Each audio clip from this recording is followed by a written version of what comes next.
Welcome to The Explainer. Today we're diving into a really powerful spiritual idea that asks a pretty challenging question. What if just, being a believer isn't actually enough to change the world? We're going to explore a framework that argues for a much deeper level of spiritual maturity and says that's the real key to having any kind of societal influence. Okay, so let's get right into it. This whole idea, which comes from the teachings of Michael Orokpo, basically says that salvation, that's not the finish line. As you can see right here, it's just the beginning. It's the doorway to a much bigger, world-shaping mission.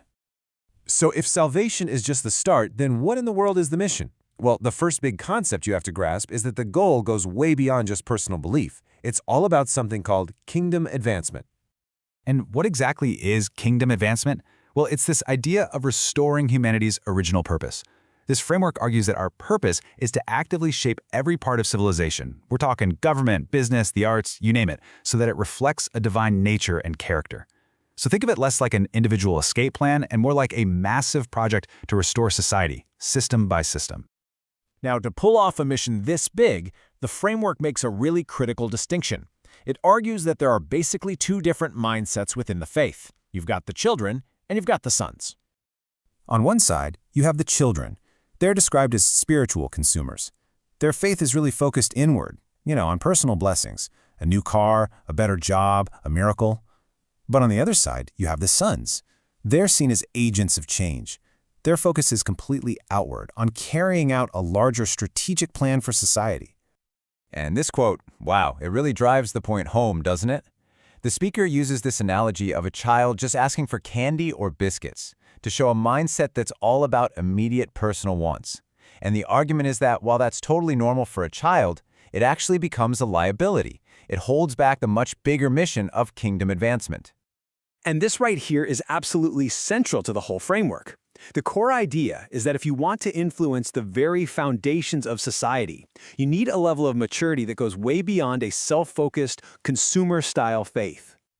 So what exactly makes someone a son in this context? Let's break down what that actually looks like.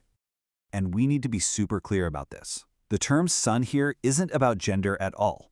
It's describing a stage of spiritual growth, a level of maturity that anyone, man or woman, can reach. So this maturity isn't just some vague feeling. No, according to this teaching, it's defined by three very specific, observable markers that you can actually identify. The first two markers, well, they represent a huge shift in how you operate. It's about going from relying on your own brain power to being led by divine guidance. And it's about moving past just believing something to actually embodying a character that clearly reflects a divine nature to the people around you. Now, the third marker might be the toughest one, enduring discipline. The source uses this pretty provocative quote to argue that accepting correction and chastening, which really just means going through hard things designed to make you grow, is the sign of a real parent-child relationship with God. It's seen as a necessary part of maturing into sonship. Okay, so if those are the signs of maturity, how do you even get there? Well, this framework lays out a very specific, intentional process for that transformation. Yeah, this isn't something that just happens by accident. The source presents it as a journey, a process that involves three key spiritual elements that you have to actively engage with. And here they are. These are the three pillars that are said to fuel that growth from a spiritually immature state to one of real maturity and influence. This first one is described kind of like your body's natural signals for hunger or thirst. It's this deep, internal pull that draws you to things like prayer or study. It's a signal you can either ignore or respond to. Next up, the idea here is that your engagement with Scripture isn't supposed to be static. It actually changes and deepens as you mature spiritually. And this is fascinating. The relationship with Scripture is seen as this progression through three stages. It starts with Graphe. That's the written text, for basic instruction and correction. Then it matures into Logos, where the Word becomes this living wisdom that actually guides your life choices. And finally, it becomes Rhema, where the Word is something you can use as active, creative power to make real change happen. And this is presented as the ultimate stage. This is where your mind, your will, your actions, they all become fully aligned with and directed by the Spirit. You're moving way beyond just logic or what you personally want to do. Okay, so you go through all of this intense journey of transformation. What for? What's the end game here? Where is all this supposed to lead? Right. This whole framework isn't just about your personal piety or being holy in private. It is explicitly designed for public, societal impact. And the speaker is super specific about where this influence needs to go.